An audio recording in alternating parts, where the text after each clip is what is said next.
I mean, if you want to pick a city where the priorities are not straight, San Francisco is by far our best pick. Imagine there's $100 on the counter and there's like 25 cents on the floor. San Francisco is like that guy who bends over, picks up the quarter, and then leaves. And just leaves a $100 bill on the counter. I mean, this city is actually crazy. And there's so many calls from business owners, landlords, and even big CEOs about, hey, come over, please. I'm begging you, clean up the streets, man. Like, I can't get any business. And they're like, nah, we're going to be focusing on other things. And this is a really absurd city because you could apparently hijack a car, drive it through a stairwell, and then flip it over, destroy a tree, and maybe even kill somebody, and then getting all charges dropped. Let's just check out what's going on here. So the city of San Francisco has launched a massive safety investigation for Elon Musk's X on his Twitter building. So if you look at the Twitter building initially, it looks like this, right? You got the Twitter logo on the side. It is like a pre-war building. And apparently they removed the sign and now they erected this massive X on top of like the Twitter building. It looks like this. Apparently get like a really nice light show every single day. Apparently, the city doesn't like that, and Musk and the city actually has beef. I know this may seem pretty crazy between an individual and a whole city, but they do. Elon apparently is getting sued for millions of dollars because he's refusing to pay, apparently, taxes and rent to the city. And he's also getting sued by Goldman because he's not paying rent. And the reason why isn't because he's broke. I mean, the dude's rich, richest man in the world. He's making a statement. He's saying that San Francisco is so dirty to the point that it's not even worth paying the city money because they're not going to do anything with the money anyway. And guys, San Francisco is the only city in the world, I guarantee you, where they have a huge tech hub and they destroyed it themselves because they don't care at all. I mean, the homeless crisis in San Francisco is so bad. I mean, even Slack, even like companies like Salesforce, Uber are moving entirely or cutting their offices by almost 50%. So check this out. Apparently you have this guy driving a car, literally flips over. It could have killed somebody, right? It probably would have damaged several pieces of property, destroyed trees, all this kind of stuff.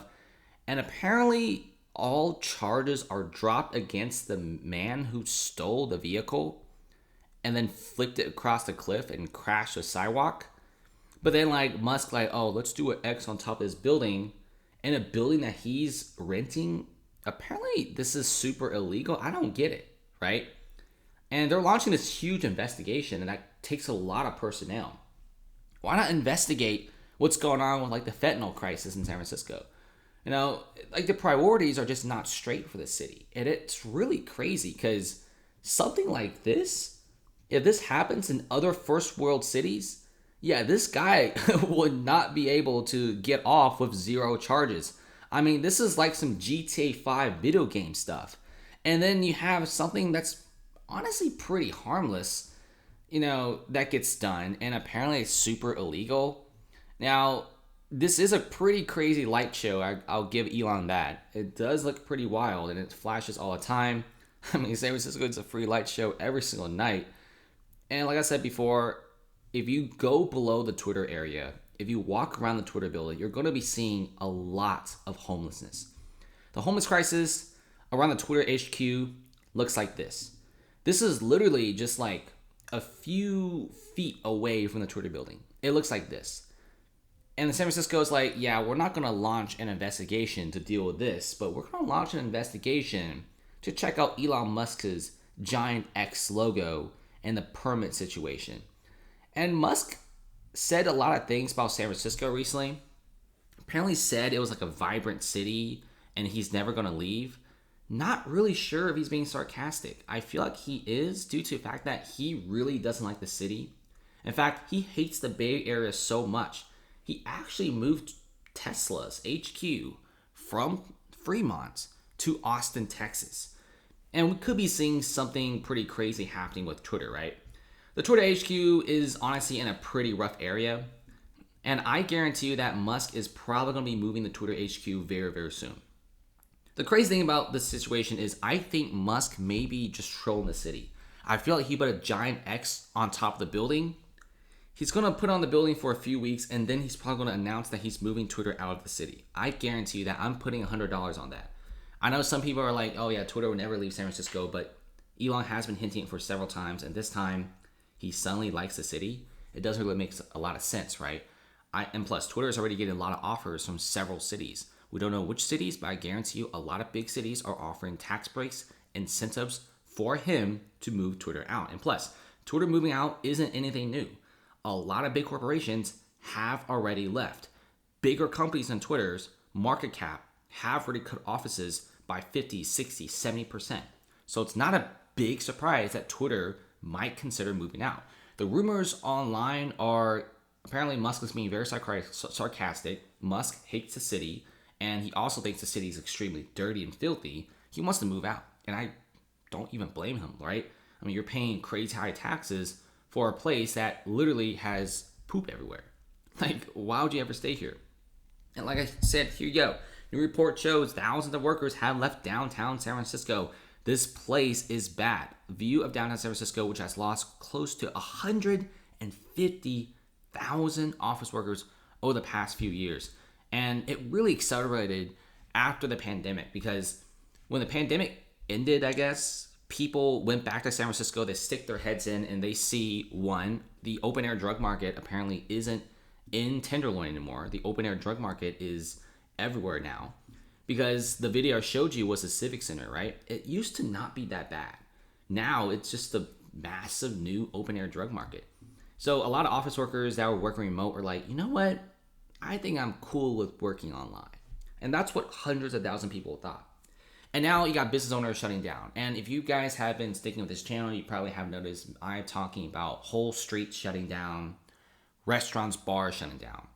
I guarantee you every single week, we always get news of like 10, 15, 20 small business owners shutting down their shop and moving elsewhere, either to like Palo Alto or the other parts of the Bay Area, other parts of California, or most of them just straight up out of California and going somewhere else.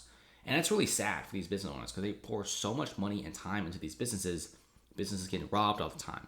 I mean, somebody said that people broke into their ice cream shop, not to steal money, but straight up to steal ice cream. I mean, this is like a crazy city, and the city doesn't care because of the lawlessness and also how crime is not being managed and laws are not being enforced. Basically, you could get away with anything in this city. I mean, you could get away with stealing a car, driving it through stairways, and then flipping it, breaking some trees, and potentially injuring people, maybe even worse, and then getting away with it. But then when you do anything just, I guess, business related or construction related, city just goes nuts. The priorities aren't straight for the city. Like I said before, San Francisco is honestly a pretty good place, and I'm not being sarcastic like Elon here. In my opinion, I think San Francisco is a pretty good place due to the fact that the location is pretty fantastic. I know the comment section is going to be clowning me, but if you guys ever been here before the pandemic, like back in 2018, 2019, the city really isn't that bad. It was actually fairly clean, except the Tenderloin district. I mean, I put up with like the craziness, but there were a lot of tech workers. The vibe was pretty good. Bars, clubs are always full, and at night, streets are pretty packed. But now when you go back to San Francisco, it is a complete dump. Streets are empty. Bars, business owners all said that before the pandemic, there were about 200-300 people going through their establishments at night. There's people packed at night, walking through bars, having a good time. Now there's 2, 3, 4, 5 people. It looks like the empty streets of Detroit or Cincinnati. It is a dead downtown. Okay? Even the tourist traps barely have any tourists because apparently there's tents there now. So the city is going broke at this point, and as they go broke, they can't even help the homeless people and the people who need help. Honestly, they should clean the streets, get the businesses back, so you could tax the crap out of them, and then help the people in need. But I think San Francisco got the whole situation like backwards at this point. But let's just see what happens. Best of luck to San Francisco, but at this point, it's getting pretty bad. And there's a chance, rumors are circulating, that Twitter may be leaving San Francisco. And I wouldn't even be surprised because I'm already betting some money on that. I honestly think Twitter may be leaving San Francisco in the next few weeks.